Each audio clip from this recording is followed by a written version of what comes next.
Well, sometimes you just have to give a place a second chance. Welcome back to Managua, Nicaragua.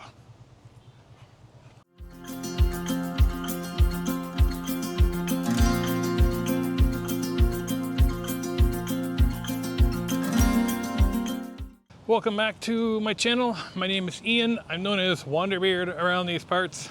And yes, I am back in Managua for my second tour. Last time I was here, I found the downtown area to be a very strange place. I was here at a kind of a unique time during the year also, so that certainly didn't help things at all. But I thought this time I would go through some of the comments in the video from Managua and check out some other places and see if I can see a different side of this capital city. If you haven't watched my last video, I was in Managua about 7 months ago, and while here I spent most of my time sort of in the downtown historical district. And if you remember, if you've seen that video, you'll remember that there wasn't a lot going on. And granted, it was the anniversary of the revolution here in the capital, so many things were locked down, but it was still a very interesting time. So as I continue to work my way south again to Panama, I thought that I would stop in here for a couple of days and visit a couple of new spots. So right now I'm actually going to head to the bus, hop on the local bus to get to where I'm going, and talk about it a bit more when I get there. But for now, let's head to the bus stop, which leaves in about 10 minutes. And I'm about 5 minutes from the bus stop, so should be in good shape. One of the things that hasn't changed about Managua is that it is hot. It's doesn't seem to matter the time of year when I'm here. It's just hot all the time. But at least it's a bit of a breeze today, and I have some sunscreen on, so at least I shouldn't get roasted.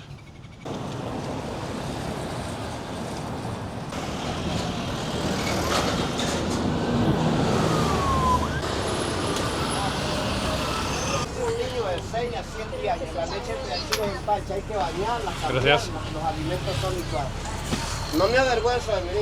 So that was a pretty straightforward bus ride. If you don't use it, there's an app called Move It, which is fantastic for getting around cities, and it has great map information for various public transit systems. Pretty accurate. Like that 102 bus I was just on, the route was mapped out exactly the whole way. And the best part is that if you can crack the code with local public transit, it is far cheaper. So in this example, the 102 bus to here, which took about 15 minutes or so, was 2.5 Cordoba, which is less than 10 cents. And it's a great way to get around, especially, you know, when you're traveling solo and don't want to spend a bunch of money on taxis and Ubers all the time. Figuring out the public transit is always such a great option. So, having said that, I have come out to the sort of suburb, I guess, of Managua. This is Acahualinca. Acahualinca is famous for its Footsteps Museum, and that's where we're going to head first. Well, I'm here at the museum for the Huellas de Acahualinca, which translates to the Footprints Museum here in the city, and it is locked. So I was just waiting to see if I can get in. He said he was going to radio somebody and talk to them and ask if I could go in with special permission to have a look around. So let's cross our fingers and hope. 20 minutes later. Well, I got here. There's the sign. And he said it's closed. I couldn't get me permission to go in. So we are not going to see the Footprints Museum here in Acahualinca, which is a shame because I was looking forward to it. It was something that was going to be pretty cool, but nonetheless, it is closed. I'm going to see if I can get a couple shots. Kind of, there's a gap in the fence down here. Kind of show you what the layout looks like at least. And then I'll add a few pictures, but Managua continues to be frustrating. Well, this is the back side. There's the entrance over there where I tried to get in. And this is the little museum area here that's covered over. And it would have been cool to get in to see it because it was definitely something unique and different to what I've seen before. So this museum, which I'm going to try and get in the background here a little bit, was a series of footprints that were found here during construction, and they are believed to be about 2,500 years old. They were a group of people, about 15 people in total, walking across the mud near the lake Managua, and they solidified in that mud, and they are still here today. So what happened was they ended up making a museum here that kind of surrounded the footprints, and there's also a museum that had some artifacts and things like that in there, including some items from Leon Viejo, which we visited the last time we were in Nicaragua.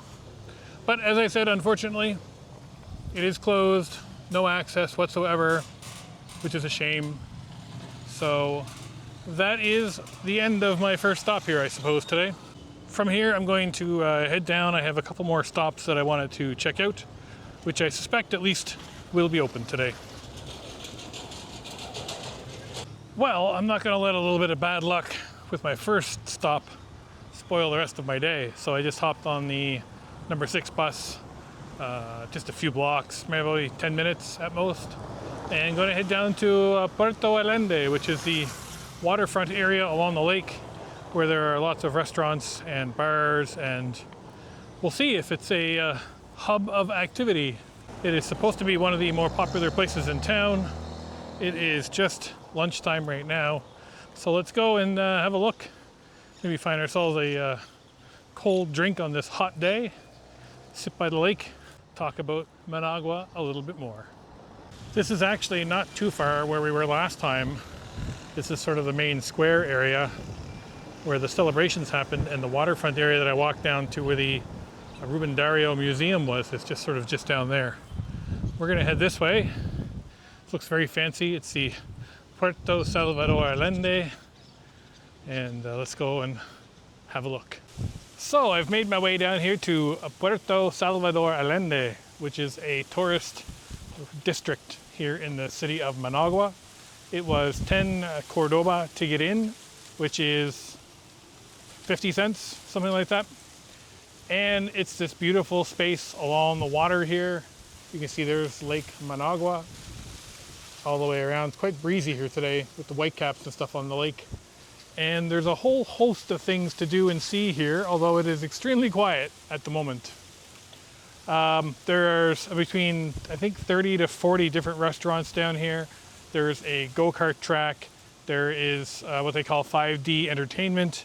There's even a skating rink, though I can't imagine it's actually ice. It's probably like rollerblading or something like that. And a whole host of other activities. I'm just sitting here under a shaded area for a little bit, getting some cool breeze and cooling off, and then gonna go for a walk down the length of the boardwalk here and see what this place is all about. But easy to get to, easy to get in, and hopefully we'll find some interesting things to do here today.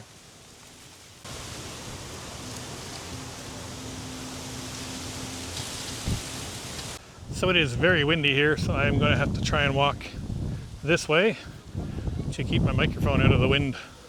I still haven't been able to find a wind muff for my microphone yet, so I am hoping to find one at some point. Even these guys find it windy.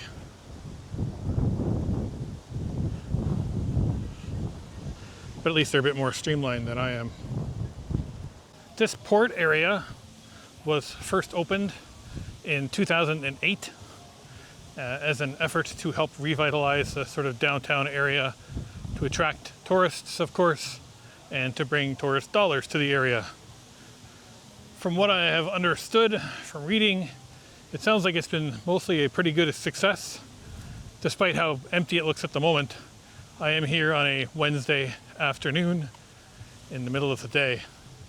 But from all indications that here in the evenings it's quite a bit busier, especially on the weekends. There's lots of activity going on.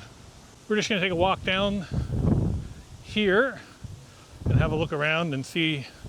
Like I said, I know there's lots of restaurants and stuff here. Some of them are open, some are closed at the moment. But I will say, very clean, very well maintained, very well organized. It definitely feels like a place you can come here in Managua and spend some time relaxing by the water with a nice breeze. And then there's also, of course, the activities to do while you're here. Nice piece of art here. That's Ruben Dario on one side, Salvador Allende as well. And then there's also this map of all the different countries in Central and South America with a giant propeller, which I'm not going to walk under because this would be the one time that it suddenly decides to spin. They have this amazing go-kart track here, all set up. Nobody using it, but I do see people working there, at least a security guard. And there's also a Ferris wheel over there off in the distance. We'll take a walk over by there and see if there's anything going on.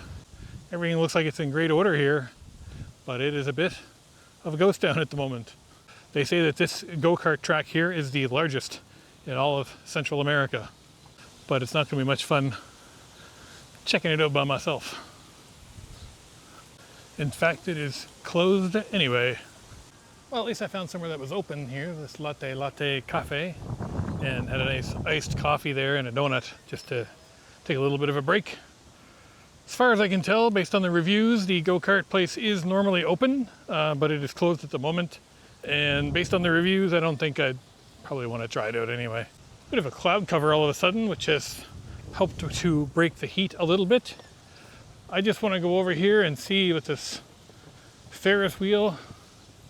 I can see it off in the distance. It's not moving, so it might be also closed like most everything else here today, but we will go and take a look. Now, I fully admit that, people are going to say, oh, well, you were just here at the wrong time of day. Well, maybe, but I also, I can't just kind of wait around all day for people to show up. I'm here in the middle of the day, and I am the only one pretty much that's here. I've seen about 3 other people so far. I'm just having a look to see there's the Ferris wheel there. There's a volcano in front of it. Parque La Alegria, looks like the name of it. But it's outside this park. Looks like it's a separate area, so I won't bother going over there. So having said all that, this was your short tour of the port area here in Managua. And we're gonna head back out. There's one more stop I wanted to make for today, and that's 2 more bus rides to get there. And it'll definitely be open. I don't know how busy it's gonna be, but it will be a nice throwback to somewhere that I visited more than 20 years ago.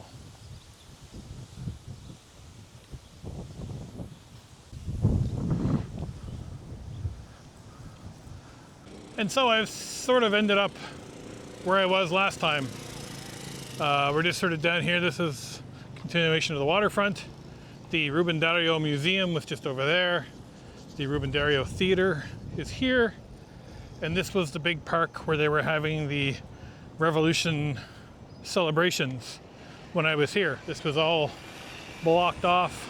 So we're gonna take a walk up through here and then around, because there's one place I do wanna go back to that I wanted to check out last time. That was a little busy at the moment when I was there. But there you can see the silhouette of Sandino, the ever-present hero of Nicaragua. And this was the big Central Park area here, right in the heart of the city. This is, again, if you didn't watch my last video from Managua, this whole part of if you didn't watch my last video from Managua, this whole part of the city was completely destroyed by the earthquake in 1976. And so what ended up happening was that much of the city moved to the outskirts, sort of some of the suburbs, the barrios, and so on. And so you're sort of left with this strange emptiness down in the sort of city core. There's a statue here in the middle from when Pope John Paul visited. You can see that they actually have his picture there, and there's a plaque below it.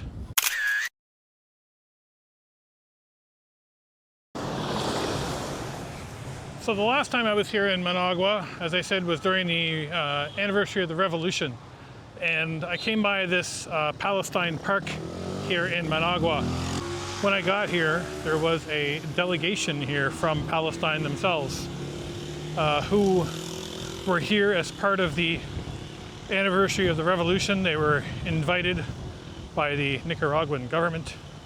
And so I didn't want to come over and film while I was here. I took a couple of pictures from across the road, waved to the Palestinian delegation, and that was it. They have this really, really beautiful statue here in the middle that I really love, and I wanted to show it again. Nicaragua has long been one of the strongest supporters of Palestinian sovereignty. They have been very vocal over the years for Palestine's rights. They have been a big supporter of them, and it's no more evident than sitting here in this park. There's not a lot of places in the world that have a park for Palestine. As you can see, they've got the Nicaragua, Palestine, and FSLN flags, and here's that really cool statue that sits here in the middle. I think as I sit here in this park, it's a good moment to reflect upon, all the different stuff that's going on in the world, and to acknowledge that, I'm a very fortunate position to be able to travel to these places and to see these different things, and, to learn the history and the culture of these places. And I wish more people would do that. And I think that if that were the case, we'd have a lot less problems in the world. So I'm just making my way over to my last stop of the day here. This is the Japanese Nicaraguan Peace Park, or Friendship Park. And it's supposed to be a classic representation of a Japanese style park here in the heart of Managua. I just took the bus over from downtown, from Palestine Park to here. I had to switch buses halfway through, but each bus was 2.5 Cordoba. So 5 Cordoba in total, which is a great deal for getting around the city. So this is the Japanese Nicaraguan Peace Park right behind me, and it's open, which is nice. You can see they get this really cool monument here in Japanese with the Peace Park, Japan, Nicaragua at the bottom. This huge torii here as you enter. Let's go inside and have a little look around. So this park was opened in 2005 as a joint agreement between Japan and Nicaragua. It covers some 8,000 square meters here in the city, and is considered one of the best designed and most popular parks in all of Central America. It has a number of different sections to it, some Japanese style, some Nicaragua style, and also has a Zen garden that's surrounded by bamboo, making it the only bamboo forest in all of Central America. So let's go take a little walk through here and have a look around. What a beautiful park. This place is open here every day from 6 a.m. until 9 p.m. There is no charge to get in if you want to come over and hang out and check it out. And it's definitely giving me some 20 plus year ago vibes at the moment. So long before my YouTube days and before most of my IT days, I spent a year in Japan teaching English. And During that time, I had just an incredible adventure in the country.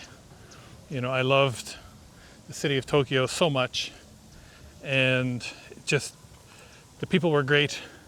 It's such a safe place, and so much history and things to see and do there that, you know, I never had enough time to even scratch the surface there, even with a year.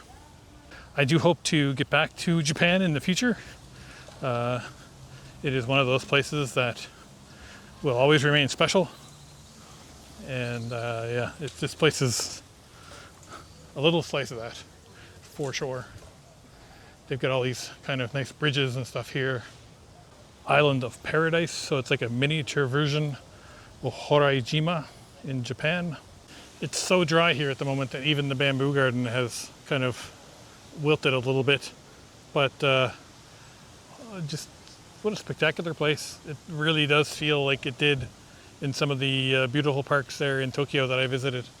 And yeah, again, a unique thing to see here in Managua. And it's pretty busy. There's been a number of people around. You know, I was just kind of wandering around there and see some different people. So it's good to see that it's a popular place and that it looks like it's being well taken care of. Lots of water and things being spread around to kind of help keep things alive.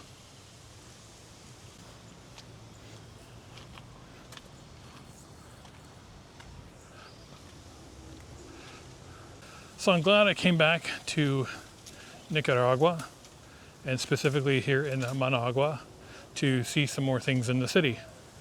You know, last time I was here, I got a sense of a lot of emptiness, and there wasn't a whole lot going on.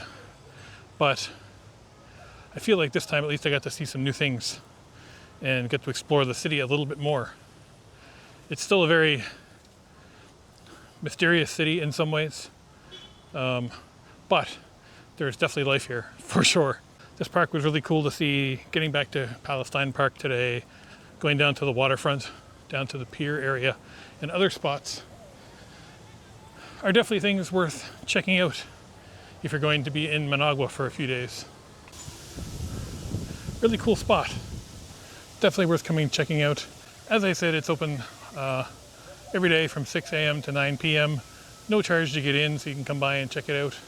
If you want to get out of the heat a little bit, this is a good place to come do that as well. You've even got this cool Japanese style building here, which I assume is used for special events or was used during the original commemoration, perhaps.